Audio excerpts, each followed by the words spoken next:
Okay, so just before we start off this video, I have to say a couple things. First off, a bit of an apology for not bringing out any video last week. This is the video that should have gone up last week, but I had a lot of schoolwork, I had a lot of work in general that I just needed to catch up on, so that had to take priority. I do have quite a funny project in the works. It's with me and my friend. It's something quite a bit different, so I hope you do enjoy that when it comes out. Second off, I have to address the EA situation because it has not quietened down in the slightest. So first off, their stock market value has dropped by 6 billion. I said it was 4 million in the video. It has now dropped down to 6 billion, and that is ridiculous because we've hit it right where it hurts, the wallet. And as well as that, in its first month of release, Battlefront 2 had an absolutely dismal launch window. It had only 20% of the sales of Call of Duty World War II, which I think is great. And that Call of Duty point is especially strong because if we look at the context around it, Call of Duty World War II had its own loot box controversy, because if people remember, there was an element in the game where you literally watched other people open their loot boxes and get really good stuff, so you'd be incentivized to open your own loot boxes. Heck, there are even achievements in the game which are literally based around you watching other people open loot boxes. But despite this controversy, it still sold 5 times as well as Battlefront 2 did, which says a lot about how badly EA cocked this up. And here's the real kicker. In the US, there are talks about getting an anti-loot box law implemented so that any games with loot boxes will be completely off limits to anyone under 21. I think this is great, personally. I think this is absolutely amazing. It's something that we've needed, because I have to say, I've fallen victim to it as well. I cannot be without fault. You've seen my Rocket League videos, for example, where I do crate openings, so I am not exempt from this. Gambling is very addictive, be it in a real format, be it in a virtual format, be it in games industry. Gambling is very addictive. So by at least having this age limit in place, while it will affect me in terms of content that I can do, if this does go forward, I think it's for the best because it will benefit so much people. The topic that I have to talk about today, net neutrality. And before I do actually talk about this, there's going to be 2 burning questions. One, why am I talking about this? I'm in the UK. This doesn't affect me. This is all about the United States, this problem. Why am I talking about this in the UK? Because if this goes forward in the US, this is going to set a precedent. And on a side note, I now know how to say precedent the right way. Thank you very much. So whoop whoop.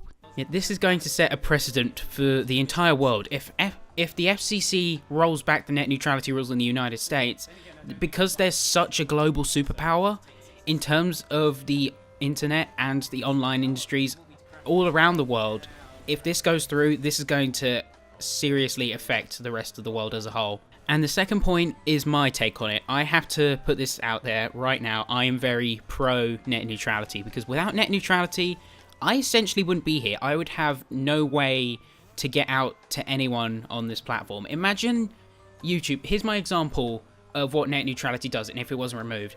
So net neutrality is like the YouTube you see now, where you have free access, you can see all the content you want, and it's all equal. At least on paper, anyway. If we didn't have net neutrality, imagine if you wanted to watch anyone under 100,000 subscribers, you had to have YouTube Red. YouTube Red wasn't an optional service, it was mandatory if you wanted to watch anyone under 100k. While I will do my best to remove myself from my bias, there is still going to be some bias there through it all, because in the end of the day, without it I wouldn't be here to tell you this problem, so there is naturally going to be my take on it. So what is net neutrality? Net neutrality, at its simplest principle, is that everything on the internet is equal. So during the end of the Obama administration in 2015, all the net neutrality rules were set in place, as well as all ISPs being demoted to a Title II classification, which means that they only classify as a service. And what those rules meant was that ISPs couldn't block any sites or apps, they couldn't throttle the speeds of any sites or apps, and they couldn't offer any paid fast lanes, essentially. Companies like Verizon, they've actually had fines put on them for attempting to throttle access, or at least without telling the consumers. And what's happening right now is that with the new chairman of the FCC, Ajit Pai, who, while I need to point this out, he's an ex-Verizon lawyer, so that's already hinting at a bit of an issue. He is now looking to roll back the net neutrality rules, put the ISPs back to a Title I, which means they'll have full control with no oversight of what we do on the internet, and from then they can introduce fast lanes, they can throttle our speed if we try to use competitors, for example. And the thing is that this is going to happen so soon. We're on basically the brink. That's why I was really wanting to get this video out as soon as possible, because on the 14th of December is the FCC's final vote of whether they want to disband the net neutrality rules or keep them in place. And looking at Ajit Pai, who, may I remind you, once again, is an ex-Verizon lawyer who was recently caught talking to Verizon lawyers and then joking about how he's a puppet. Let's use this example. I'm just saying that this is purely example, none of this is true. Let's say if you used Netflix, then you would get a much faster speed on Verizon than you would AT&T, because let's say that they had an agreement. They had a business agreement, which means that Verizon would get much faster speeds, streaming speeds, than AT&T. But if you used Hulu, which maybe AT&T had an agreement with, Verizon would be able to throttle your speeds, make it significantly more difficult as an incentive for you to come back to Netflix, to their agreement. And you can see how this is morally wrong in so many ways. You can see how this is going to affect the industry. This is going to affect small businesses, small creators, just anyone who's willing to get on the map, basically. With the internet not having any net neutrality rules, you know what, let's use an example. Let's use Portugal, because Portugal has no net neutrality rules in that country, and how their internet works is very different from what ours works. So if you wanted to get a internet package here in the UK, you would simply pay your internet, you pay your monthly internet fee, and you would have access to the whole internet. Pretty simple, pretty straightforward, and pretty morally justified, right? You pay for the internet, you get the whole internet. Up on screen here, I'm going to show a screenshot of Mayo and their internet tariff and how they work. And you can see here that it's split up into packages. You have music packages, you have media packages, you have TV packages. And essentially what this is doing is it's compartmentalizing what you can access on the internet. So if you wanted to watch YouTube, just YouTube, you'd have to get a complete media package. If you wanted to listen to just Spotify, you have to get another package. And if you wanted to watch, I don't know, sports, that's another package. And you can see how badly this stacks up. And with that, it brings me on to what you can do to essentially save net neutrality.